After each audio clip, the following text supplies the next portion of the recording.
6 weeks after National Signing Day, when seniors normally make their announcement and sign. So we had to wait a little bit, but now it is official. For more on Pryor's announcement, we say hello to ESPN.com's Mark Schleybaugh and Tom Luganbill. He's the National Recruiting Director for ESPN's Scouts, Inc. Tom, we begin with you. Why did Terrelle Pryor take so long to make up his mind, or at least make the announcement?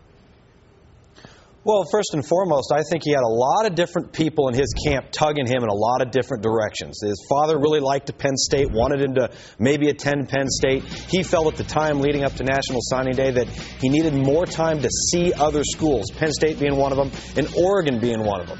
Ironically, I think what's so odd about this whole process and how it's dragged on is he never ended up taking an official visit to either one of those two schools. It's been Michigan and Ohio State now, a two-horse race, for at least 6 weeks. So I'm kind of perplexed as to why it even got to this point.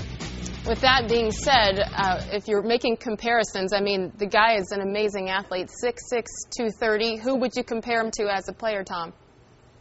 Well, I think the natural comparisons are obviously drawn to Vince Young. Both coming out of high school, the measurables are present, better runners than they are passers at that early stage. And I think both need to develop during their college ranks. And I think that Vince Young obviously did. We'll find out if Terrelle Pryor will develop in the same manner as a passer. And I think the choice he made today was the best choice to aid in that development down the road, because he's not going to be asked at Ohio State to come in, be thrown to the wolves right away, and be the savior. That's going to help his development.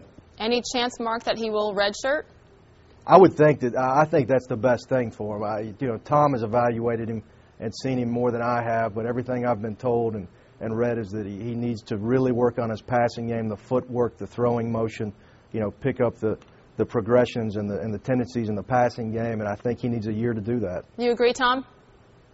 I completely agree. I don't know if he'll redshirt. I think he's probably going to be used in a role similar to Tim Tebow was used as a freshman at Florida. Give him doses of the offense that he can handle, that will give him success, keep him away from some things that could create some failure for him and hurt his confidence, and all the while get him in the film room and develop him as a passer. It's easy to become enamored with Terrelle Pryor's physical prowess, all the things that he can do with his legs. The reality of the situation is he's no different than other players. He has flaws, he has weaknesses, and he is not developed as a passer yet. He is not ready to go into college football and be a full-time quarterback. He's ready to be a full-time athlete and create some plays, but as a quarterback, I'm just not sure. And that's why I think this coming year is going to be great for him down the road, as opposed, as Mark had mentioned, to go into Michigan and expected to be the guy when the supporting cast around him is not present to give him a chance to be successful. Well, we talked about his athletic prowess. He just led his high school team, the Jeannette Jaguars, to the Class 2A state basketball championship. I mean, he's an amazing athlete. What happens, Tom, if he wants to play basketball at Ohio State, too? Is it a possibility?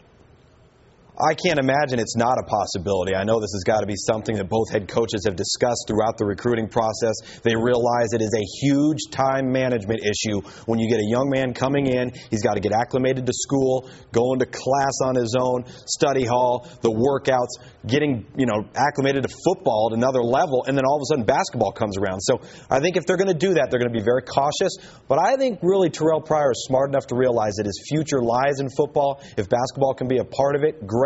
But I don't think he really, put his stake in the ground in basketball as being where he was going to sign for football. I don't think that was the case at all. Well, it may have been a long time coming, but I'm sure Buckeyes fans agree now it is official that it was worth the wait. Mark and Tom, thank you very much. We'll talk to you guys soon.